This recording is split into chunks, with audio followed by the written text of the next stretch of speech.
Germaniya ish beruvchilarini qiziqtiradigan narsa bu katta malakaga ega bo'lgan O'zbekiston fuqarolari. 1000 yevro, 4000 yevro unaqangi oyliklar yo'q. Tilsiz ham ishlaganlar bor, lekin tilsiz ishlagan vatandoshlarimiz ko'proq qora ishlarda ishlashadi. Bizni odamlarimizda eng katta muammosi ular birinchisi bilan Germaniyani umuman boshqacha tasavvur qilish. Haqiqatan ham zo'r hunari bor va tilni biladigan odam bu yerda yashay oladi va juda ham qimmat mutaxassisga aylanadi. Hech kim senga 380 yoki undan baland transformatorni ichiga tiqilishga ruxsat bermaydi. Bu yoshlar avlod shunaqa bo'lib qoldimi yoki davr shunaqa bo'lib qoldimi?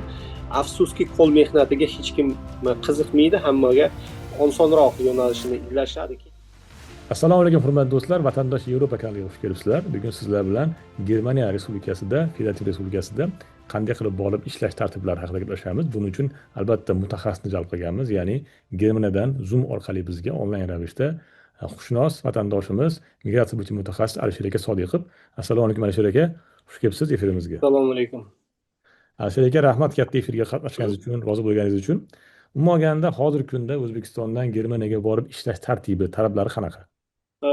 Albatta oxirgi paytlarda biz juda ham ko'plab kuzatyapmiz ijtimoiy tarmoqlarda har xil tashkilotlar tomonidan O'zbekiston fuqarolariga Germaniyaga ishlash takliflari bo'yicha. Bunga eng birinchi bo'lgan asos bu albatta O'zbekiston fuqarolari tomonidan Germaniyaga bildirilgan qiziqishlar va undan tashqari o'tgan yili 2025-yil sentyabr oyida O'zbekiston Respublikasi Prezidenti tomonidan va Germaniya kansleri tomonidan imzolangan shartnoma. Ya'ni Germaniyaga malakali mutaxassislarni jalb qilish bo'yicha O'zbekiston bilan Germaniya orasida shartnoma tuzilgan. Aslida u shartnoma qanday ishlaydi va qanaqa odamlarga ko'proq Germaniya muhtoj. Albatta malakali mutaxassis deganda biz juda ham keng sohalarni o'zimiz uchun tasavvur qilamiz. Lekin faqatgina bitta mutaxassislik bilan, ya'ni diplom borligi bilan ish bitmaydi. Germaniya ish beruvchilarini qiziqtiradigan narsa bu katta malakaga ega bo'lgan O'zbekiston fuqarolari haqida. Asosiy hozir O'zbekistondan Germaniyaga kelayotgan fuqarolar bu albatta meditsina sohasida ishlaydigan. Masalan, biz hozirgi Bundeslandimizda, Württemberg va Rheinland-Pfalzda 60 dan oshiq O'zbekistondan kelgan doktorlarimiz ishlaydi. Ular MFA sifatida kelishadi, ya'ni medizinische Fachangestellte deyiladi bu narsa. Va keyin 1 yil, 2 yil davomida bu yerda praktika o'tgandan keyin o'zlarining diplomlarini tasdiqlashib olishyapti. Aslida Germaniyaga kelish bu qiyin jarayon emas. Agarda odam haqiqatan ham o'zining kasb hunarini egasi bo'lsa, to'liq. Chunki talab qilinadigan narsalar Germaniya hukumati tomonidan bu tan olingan O'zbekiston hukumati bergan diplom. Bu diplom kollejniki bo'lishi mumkin, ya'ni kasb hunari kollejniki yoki universitetniki. Undan tashqari Germaniyada Anabin degan sistemasi bor. Shu joyga kiritilgan bo'lsa, bu diplom tan olinadi. Va shu asosda hujjatlar davom ettirilib hammasi amalga oshirilib olib kelinadi. Undan tashqari hozir ko'p eshityapmiz, Germaniya o'z tomonidan ko'plab shoferlarga muhtoj, ya'ni katta yuk mashinalari haydovchilariga va avtobus haydovchilariga. Lekin ayni shu yo'nalishga kelish uchun albatta tilni, nemis tilini kamida bir darajada bilish shart. Chunki bu yerga kelgandan keyin O'zbekistonda berilgan haydovchilik guvohnomasi bor yo'q 6 oy davomida foydalansa bo'ladi. Undan keyin uni prüfing qilish kerak, ya'ni ekzamen topshirib yangi Germaniyani haydovchilik guvohnomasini olish kerak. Uni amalga oshirish uchun albatta tilni yetarli darajada bilish shart. O'zi hamma sohada ham til kerak, tushunishim bo'yicha. Asosiy albatta endi chet elga kelgandan keyin til kerak. Endi shunaqa ko'ryapmiz, ko'plab vatandoshlarimiz kelishyapti, tilsiz ham ishlaganlar bor, lekin tilsiz ishlagan vatandoshlarimiz ko'proq qora ishlarda ishlashadi. Undan afsuski katta daromadli ishga erishib bo'lmaydi tiling bo'lmasa. Ya'ni qonuniy til talab qilmagan ishlar ham bor ekanda, demak. Bor. Aslida til talab qilinadigan yo'nalishlar ko'p emas. Bu birinchisi bilan meditsina yo'nalishida ya'ni tibbiyot sohasiga keladiganlar, albatta klinikalarda ishlaydigan bu hamshiralar bo'lsin yoki doktorlar bo'lsin, ularga asosan til talab qilinadi. Masalan, ko'proq xizmat ko'rsatish bilan, ya'ni bu magazinlar bo'lishi mumkin yoki ko'plab zapravkalarga kelib biz vatandoshlarimiz ishlaydi, ya'ni muloqot qilinadigan joyda yetarli darajada til bo'lishi shart. Lekin masalan zavod fabrikalarda oladigan bo'lsak yoki bizni tashkilotimizga o'xshagan, masalan restoranimizda ham ishlaydigan yigitlar hammasi birontasi nemis tilini bilmaydi. Ular shunchaki o'zbek tili bilan kelishgan. Ya'ni aslida sistema hozir qanday ishlayapti? Germaniyada juda ham ko'plab ruslar va turklar yashaydi. Ya'ni biz vatandoshlarimiz kelib tilni bilmaganlar yoki ruslar bilan yoki turklar bilan ko'proq ishlashga harakat qilishadi. Demak, til bo'yicha talab bu davlatni emas, o'sha ish beruvchini talabi ekanda. Ish beruvchining talabi birinchi navbatda, chunki til aytyapman hamma sohalarda ham emas. Masalan, shunaqa qurilishlarni ko'ryapmiz. Hozir qurilishlarga ham ko'plab kelishyapti biz vatandoshlarimiz. Endi ular to'g'ridan to'g'ri O'zbekistondan kelishmayapti. Ular boshqa Yevropa davlatlariga kelib, masalan, Latviya, Litva, Estoniya kabi yoki Polsha kabi davlatlarga kelib, tilsiz umuman kelib Germaniya hududida ishlashyapti, tilsiz ishlashyapti. Ya'ni ularning ichida masalan brigadiri bir ikki kishi rus tilini bilishi mumkin va undan tashqari nemis tilini bilishi mumkin.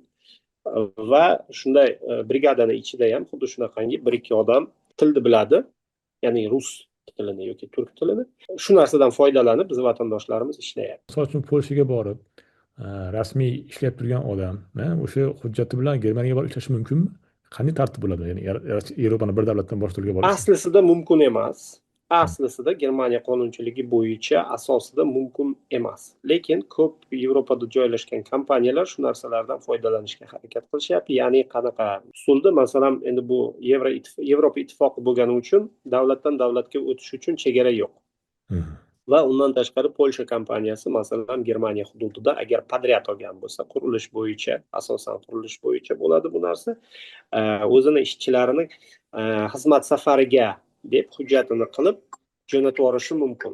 Masalan, podryad qilib yuborgan bo'lsa, uni muddati bormi, qancha cheklangan? 3 oy, 6 oy degandek. 3 oy. 3 oydan 6 oygacha, lekin aslida ko'plab eshityapmiz, agar tekshiruvga duch kelsa u joy, to biz vatandoshlarimizni ham kompaniyani ham hujjatlari sal noto'g'ri qilingan bo'lsa, albatta qonuniy ravishda javobgarlikka chaqirishyapti. Bu juda ham kattalab jarimalar ham solinyapti va deport bo'lganlarni ham eshityapmiz. To'g'riroq aytadigan bo'lsam, bu narsa ham qonuniy ham noqonuniy. Seriya zona deydi-ku, shunga o'xshagan narsa ekan, masalan. Shunaqa seriya zonaga kirib ketadi. Shu seriya zonadan ko'pchilik foydalanishga harakat qilyapti. Germaniyani o'ziga boshqa bir turdagi viza olib kelib, masalan, turizmmi, boshqami kelib, shu yerda o'zida ishchi vizaga almashtirsa bo'ladimi statusini? Yo'q, qarangda, ayni turizm vizasi haqida gapiradigan bo'lsak, turizm vizasi bilan kelgan odam hech qachon Germaniya hududida ishchi vizaga o'zini vizasini almashtira olmaydi. Ya'ni o'quv vizasini almashtirish mumkin yoki masalan mana au pair dasturi bor. Bu kelib oilada yashash, oilada til o'rganish va xizmat ko'rsatish. Ko'plab biz vatandoshlarimiz, ayniqsa qiz bolalar shunaqangi yo'nalish bo'yicha hozir nemislarning oilalariga kelib til o'rganib, bitta xizmat ko'rsatishyapti. Shunday turli vizalarini almashtirish mumkin. Lekin ayni turizm, ya'ni sayohat qilishga kelgan vizani boshqa tur vizasiga almashtirib bo'lmaydi. Bu narsani amalga oshirish uchun albatta O'zbekistonga qaytish kerak. Endi oxirgi paytlarda Yevropada tendensiya bor, ya'niki o'sha migratsiya bilan kurashish, bu bo'yicha qonunchilik kuchaytirilyapti. Germaniyadagi oxirgi o'zgarishlar, masalan, deylik oxirgi 6 oy ichida qanaqa, ya'ni qaysi tomonga o'zgarishlar bor, nima yangiliklar bor qonunchilikda? Albatta u o'zgarishlar juda ham katta bo'ldi, lekin u o'zgarishlar qonuniy migratsiya qilganlarga tegishli emas. Qonuniy migratsiya qilmoqchi bo'lgan odamlarga ancha jarayon yengillashdi. Masalan, 4-5 yil oldin mana shunaqangi oddiy diplomga ega bo'lib turib, tilni bilmasdan Germaniya hududiga kelib bo'lmas edi. Ya'ni viza berilmas edi. Hozir bu narsa ancha yengillashdi. Buni ham Germaniya hukumati aynan shu noqonuniy migratsiyani oldini olish uchun ancha liberalizatsiyani o'tkazdi. Migratsiya haqidagi kuchayishlar ko'proq qochoqlarga taalluqli. Ya'ni noqonuniy yo'l bilan qochoq sifatida boshpana so'rab kelganlarga qarshi qilingan kuchayishlar. Germaniyada ham Rossiyaga o'xshagan o'sha turar joy bo'yicha registratsiya, migratsion uchetga o'xshagan narsalar bormi? Albatta bor. anmeldung deyiladi, ya'ni registratsiya по месту пребывания, yashash joyida registratsiyadan o'tish va aslida Germaniya qonunchiligi asosida registratsiya qilingan joyda inson chet el fuqarosi bo'lsin yoki Germaniya fuqarosi bo'lsin farqi yo'q, yashashi uchun va registratsiyaga turishi uchun kishi boshiga 20 kvadratniy metrdan tashkil topishi shart. Ya'ni 40 kvadratniy metrdan tashkil topgan kvartirada 2 kishini registratsiya qilish mumkin. Mana Rossiyada ham shunaqa termin bor edi, rezinoviy kvartira. Bu yerda ham ayni shunaqangi narsalarni oldini olish uchun Germaniya hukumati shunaqangi normani ishlab chiqargan. Va ko'plab, masalan, hozir mana ko'p gapirilyapti bu haqida. Germaniyaga viza olish bugungi kunda muammo emas. Germaniyada eng katta problema bo'lgan narsa bu wohnung, ya'ni uy topish. Bu siz topadigan uyingiz Germaniya qonunchiligiga javob berishi shart. Ya'ni masalan hozir mana ko'plab bizni kelgan doktorlarimiz, hamshiralarimiz, boshqa fuqarolarimiz oila birlashtirish bilan shug'ullanib boshlashdi, ya'ni oilasini olib ketish masalasini. Lekin hammasi shunaqa muammolarga duch kelishyaptiki, bu albatta kvartira masalasi. Chunki oilasini olib kelish uchun davlat ruxsatnoma berishi uchun uni ijaraga olgan kvartirasi kvadratniy metr bo'yicha talabga javob berishi shart. Ya'ni misol uchun oila ko'proq bizda hozir kelayotgan oilalarimiz bu kamida 2 farzandi bor va turmush o'rtog'i. Ya'ni o'zi plus yana 3 kishi bu 80 kvadratniy metrdan kam bo'lmasligi kerak oladigan kvartirasi. Lekin 80 kvadratniy metr kvartira bu o'rta holda, masalan, biz yashaydigan joyda hozir 1200-1300 yevrodan arzon emas. Ijarasi. Bu faqatgina keyin Germaniyada issiq ijara deyiladi va sovuq ijara deyiladi. Ya'ni sovuq ijara bu qanday ma'noda tushuniladi? Bu kommunal to'lovlarsiz. Ijarani o'ziga kommunal to'lovlar ham qo'shiladi va u shartli ravishda to'lanadigan narsa. Masalan, ijarani o'zi 1200 yevro bo'ladigan bo'lsa, uni ustiga kamida 300-400 yana kommunal to'lov ham qo'shiladi va siz uni yil davomida отопление uchun ham, suv uchun ham qo'shimcha to'laysiz. Ya'ni bir xonalik, masalan, 80 kvadratniy metrlik kvartirangiz bir oyda 1600-1700 yevroga aylanib qolishi mumkin. Bundan tashqari har bir oila a'zosiga sug'urta ham qilish kerakdir, tibbiy sug'urta. Albatta tibbiy sug'urta qilinadi. Bu Familienversicherung deyiladigan narsa, lekin uni ishlaydigan odam o'zini topadigan oyligidan har oy sug'urta kompaniyalari, bu yerda ko'proq davlat sug'urta kompaniyalari bo'ladi, ular ushlab qolishadi va butun oilasiga bu narsa tarqatiladi. Yaxshi ekan. Demak, rasmiy ishlayib turgan odam qandaydir vaqt o'tgandan keyin oilasini chaqirtirish huquqiga ega ekanda, bor ekan shunaqa imkoniyat. Bunaqa huquqqa ega, lekin baribir Germaniya hukumati tomonidan qo'yiladigan talab bu seni topayotgan oylik maoshing oilangga to'liq yetishi shart. Chunki sen oilangni olib kelgandan keyin davlat ularni boqmasligi kerak, o'zing boqishing kerak. Bu oyga necha puldan to'g'ri keladi har bir odamga? Endi kishi boshiga o'rta holda, misol uchun bitta oilani olib kelish uchun, masalan, 3 kishidan, 4 kishidan tashkil topgan oilani bu kamida 3000 yevro brutto oylik bo'lishi kerak. Ya'ni soliqlar bilan birga qo'lga tegadigani emas. Aslida endi bu narsa bilan ko'proq doktorlarimiz va hamshiralarimiz, ya'ni tibbiyot sohasida ishlaydigan vatandoshlarimiz qilishga haqli bo'lishadi, sabab oyliklari yaxshi. Masalan, o'rta holda bu yerda hozir ishlayotgan hamshiralarimiz 3000-3500 yevrodan kam agar smenalari qo'shimcha bo'lsa olishmaydi. Ya'ni bu narsani ham aytib o'tishim kerakki, bu brutto oylik, netto emas. Qo'lga oladigan. Ya'ni netto qo'lga tegadigan emas. Bu начисление bo'ladigan oylik. Uning ichida soliqlar bo'ladi, mana shu undan tashqari tibbiyot sug'urtasi bo'ladi, pensioniysi bo'ladi. Aslida bunaqangi oylikdan Steuer klassiga qarab, Steuer klass bu soliq klassi. Germaniyada u 6 ta soliq klass bor. Ko'proq bizga kelgan vatandoshlarimizga birinchi soliq klassi beriladi va shu soliq klassi bo'yicha to'lovlar qilinadi. Bu 30, eng pasti 33%, eng yuqorisi 47%. Ya'ni siz masalan oyligingiz o'rta holda 3000 yevro bo'ladigan bo'lsa brutto va birinchi Steuer klass bilan o'rta holda 1700-1800 yevro sizga qoladi qo'lingizga. O'zi o'rtacha oylik qanaqa olishyapti bizdan borganda?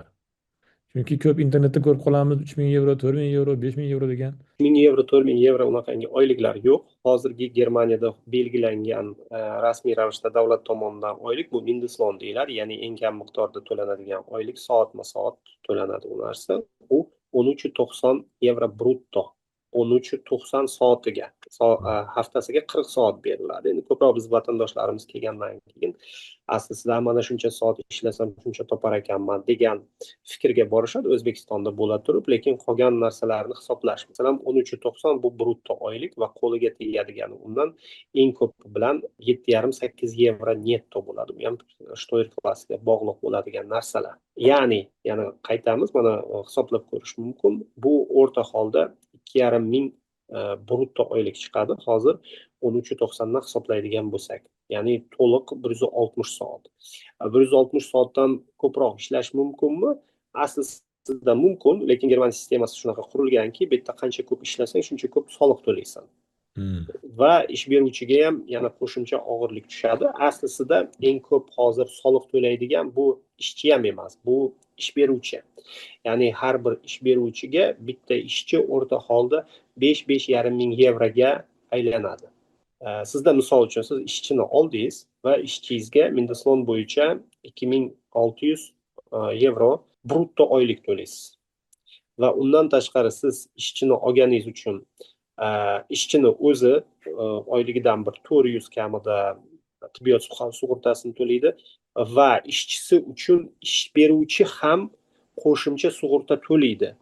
Va ish beruvchi to'layotgan sug'urta bu 2 baravar baland bo'ladi. Ya'ni bu o'rta holda 1.200-1.300 yevro. Ya'ni 2.700 ga qo'shamiz plus 1.300, bu 4.000 bo'ldi. Va undan tashqari ish beruvchi qo'shimcha soliq to'laydi va qo'shimcha sotsstraxovание to'laydi va shunda har bir ishchi 5.000 yevroga aylanadi. Shunda o'rtacha qo'liga oladigan oylik 2.000-2.5 ming yevro desa bo'ladimi? Yo'q, 1.700-1.800 o'rta holda hozir biz vatandoshlarimiz olayotgan oyliklar. Va bu narsadan kvartira ijarasini ajratish kerak. Bu misol uchun mana sizga misol keltiraman. Bizni vatandoshlarimiz Myunxen shahrini oladigan bo'lsak, bizga shunaqa yigitlar keluvdi ham. Ular masalan ishlashyapti, 1.700 o'rtacha qo'liga olishar ekan va shu puldan kamida 400-450 ta kvartira ijarasi uchun to'lashadi. Ya'ni ular 3-4 kishi bo'lib turib 2.000 yevroga kvartirasini olishgan bo'lsa, shu 500 dan ketadi. Undan tashqari har oy to'laydigan sug'urtalari bor va undan tashqari endi albatta avtobus, poyezddan foydalanishadi. Bu Deutsche Ticket hozir ilgari 49 yevro edi, hozir 69 yevro bo'lib qoldi. Undan tashqari mobilniy sviyazi bor. Undan tashqari qo'shimcha xarajatlari bor. Ya'ni realna qo'lida qoladigan pul bu 700-800 yevro atrofida qoladi. Maktablar bepul-a, tushunishim bo'yicha.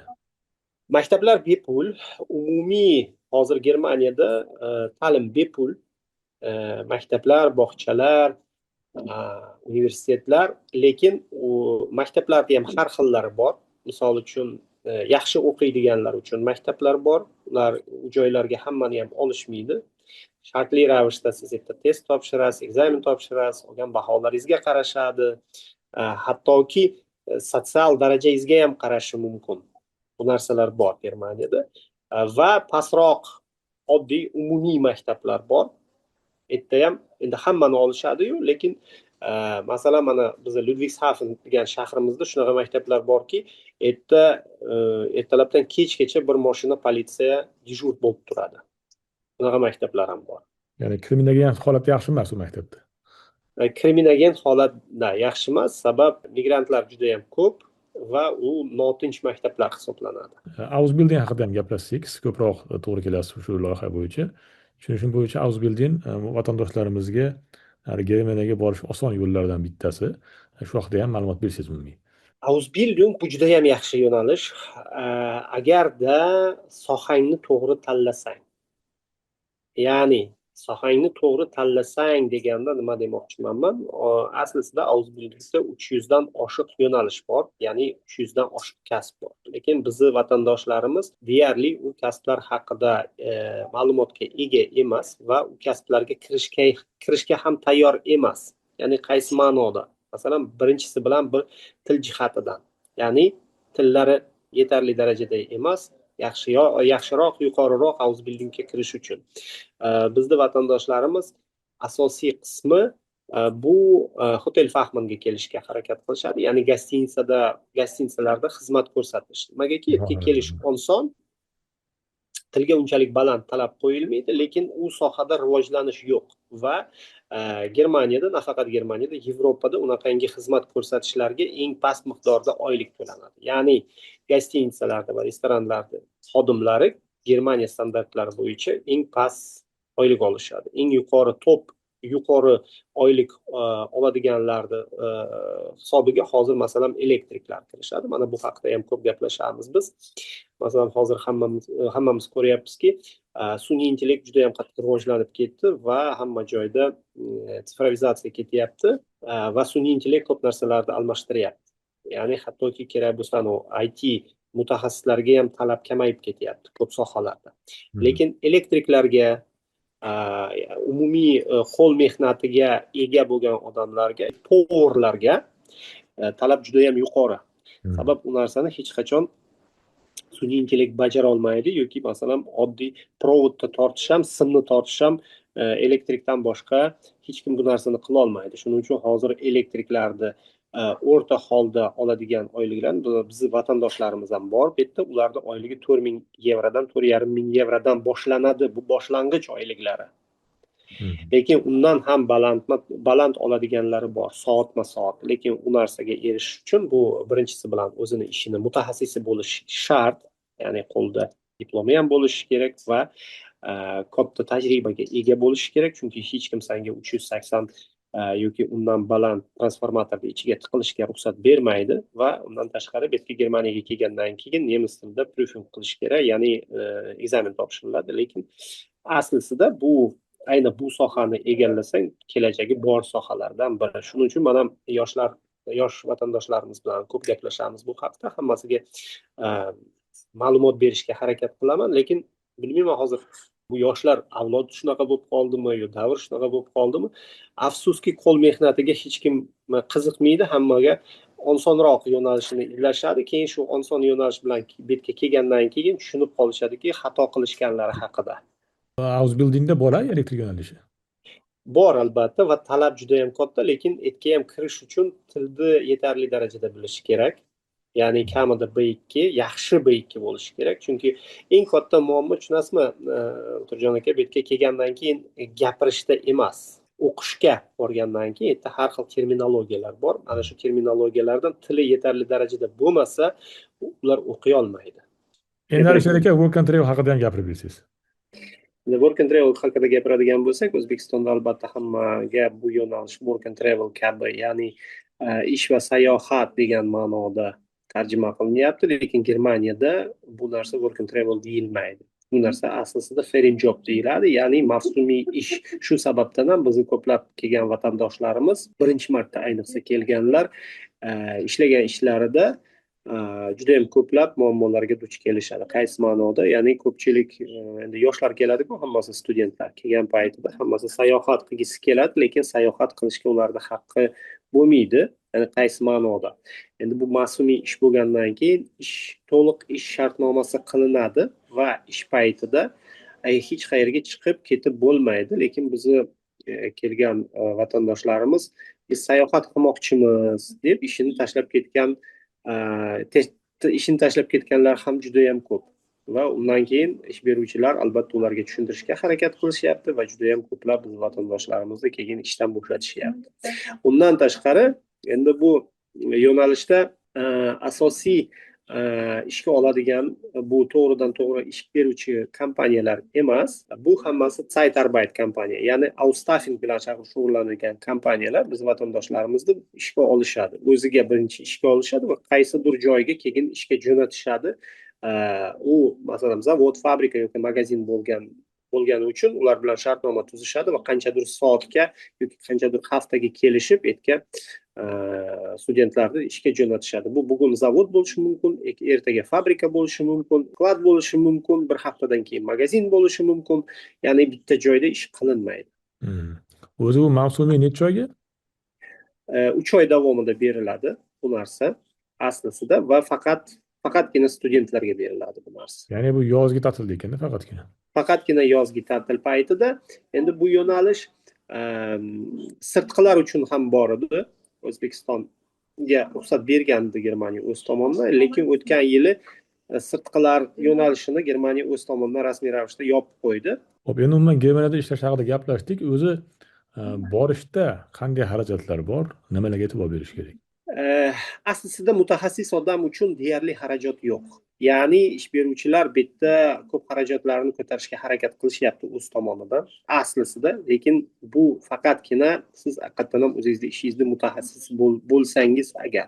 Oxirgi misol sizlarga mana O'zbekistonda hozir ko'plab kompaniyalar kirgan va hamshiralarimizni o'z hisobidan nemis tiliga o'qitib Germaniyaga olib ketishyapti. Ya'ni ish beruvchilar o'z tomonidan bitta talab katta bo'lgani uchun aynan shu tibbiyot xodimlariga bu narsaga ham investitsiya qilishga tayyor ish beruvchilar. Lekin umuman hech qanday tajribasi bo'lmagan, ilmi bo'lmagan, bilimi bo'lmagan odam albatta Germaniyaga kelish uchun o'z tomonidan kattagina xarajat qiladi. Har xil konsalting kompaniyalari bo'lsin yoki xususiy bandlik agentliklari bo'lsin, ularning biznesi va hech kimga tekinga hujjat qilmaydi. U qanday firibgarliklar bor hozirgi kunda mana shu sohada Germaniyaga borish bo'yicha? Siz bilganlari eng asosiylari. Endi asosiy firibgarliklar masalan odamlarga juda ham katta va'dalar berib yuborish oylikda. Masalan o'zingiz aytib o'tganda 3000, 4000, 5000 yevro borsang olasan, lekin u narsani eshitgan odam o'ziga o'zi savol bermaydiki, mani qo'limdan nima shunchalik keladiki, kimdir menga buncha oylik to'lashi uchun. Ya'ni bu mantiqiy ravishda beriladigan odam o'ziga o'zi berishi kerakda bu savolni birinchisi bilan. Keyin ikkinchi masala, hozirgi kunda 21-asrda yashayapmiz hammamiz. Firibgarlikka duch kelish, ishonish bu o'zi asli bir movozlik deb o'ylayman men. Chunki men ham ko'plab ChatGPTdan foydalanaman yoki hozir yangi Grok degan yana bitta sun'iy intellekt chiqib qoldi. Unga qaysi tilda savol bermasang ham senga to'liq javobni berib chiqaradi. Masalan, oyliklar haqida ham. Ya'ni har bir odam o'zining telefoniga shu Grokni qo'yib qo'ysa va unga savol bersa, men masalan 41 yoshimdaman. O'rta maxsus ta'limda o'qiganman, qo'limdan hech narsa kelmaydi.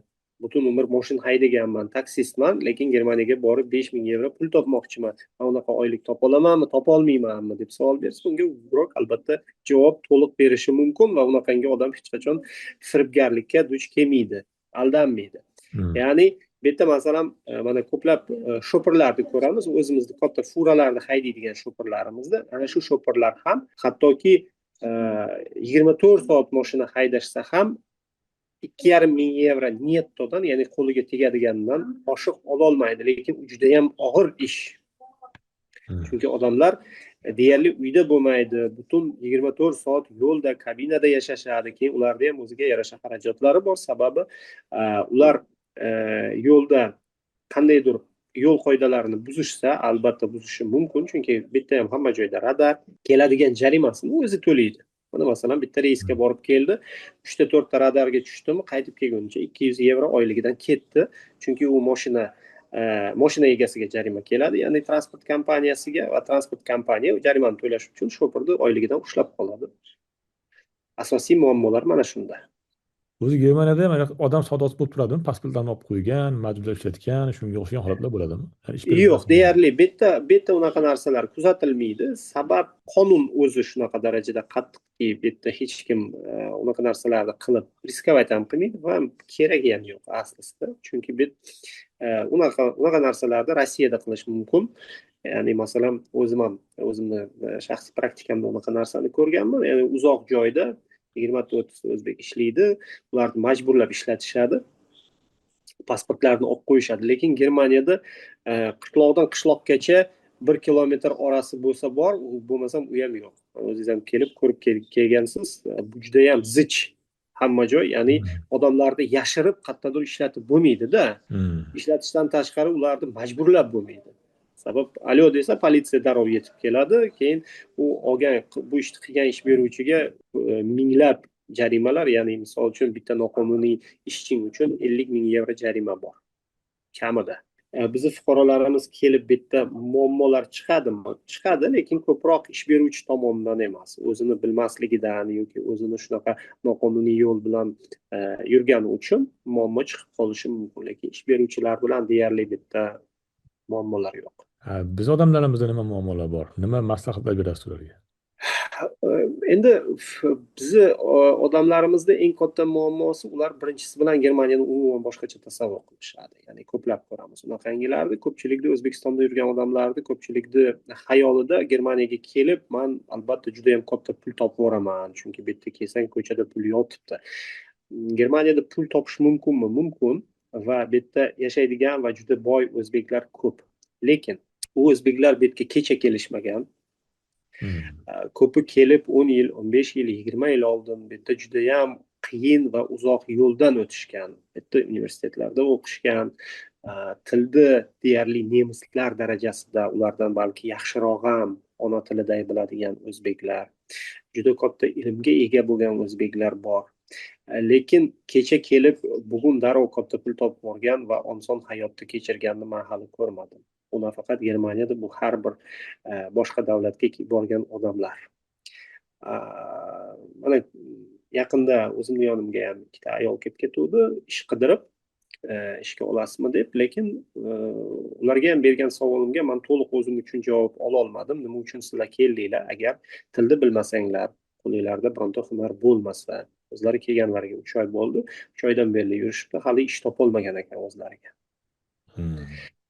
Savolimga ular aytishdiki, biz Germaniyani boshqacha tasavvur qilgan edik. Ya'ni yana shu masalaga qaytamiz. Hunari bor, haqiqatan ham zo'r hunari bor va tilni biladigan odam bu yerda yashay oladi va juda ham qimmat mutaxassisga aylanadi. Lekin umuman hech narsani bilmaydigan, O'zbekistonda shunchaki savdo qilib yurgan yoki O'zbekistonda umuman Germaniyada yo'q sohada yurgan odam, afsuski bitta oilasi bilan kelib to'liq pul topib yashay olmaydi. Ya'ni pul topadi, lekin u pul o'zini ro'zg'oridan ortib qolmaydi bu yerda.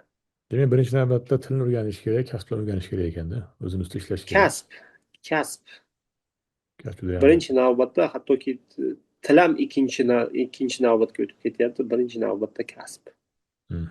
Endi oxirida aytib o'tsak, qaysi kasblarga, ya'ni biznikilarga to'g'ri keladigan, biznikilar o'rganishi oson bo'lgan qaysi kasblarni tavsiya qilardingiz yo'nalishda, o'qishda, o'rganishda?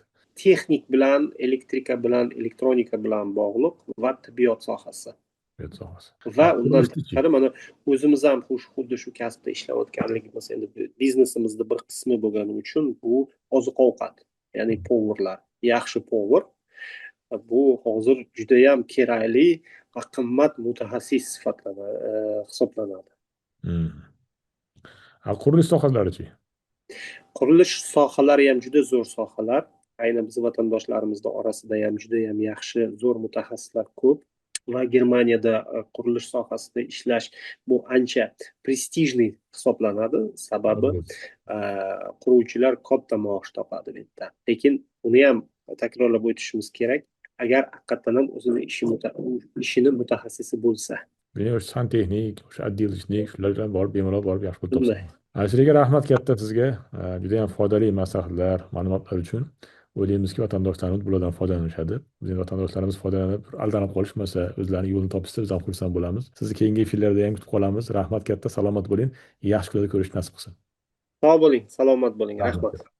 Mana do'stlar, ko'rdingiz, mana bugun Germaniyada ishlash haqida, u yerdagi talablar haqida, u yerdagi o'ziga xos holatlar, firibgarlik haqida, umuman o'zbek vatandoshlarimiz Germaniyaga borib qanday ishlash mumkinlari, yo'llar haqida gaplashdik. Bunga bizga mutaxassis, xushnos, migratsiya bo'yicha mutaxassis javob berdi, o'zlari maslahatlarni berdi. Bundan keyin ham Vatandosh Yevropa kanalida shunaqangi vatandoshlarimiz uchun Yevropadagi hayot haqida, umuman Yevropaga borib ishlash, yashash haqida foydali bo'lgan dasturlar qilishga, ko'rsatuvlar qilishga harakat qilamiz. Bizni kuzatib boring, salomat bo'ling, yaxshi kunlarda ko'rish nasib qilsin. Rahmat.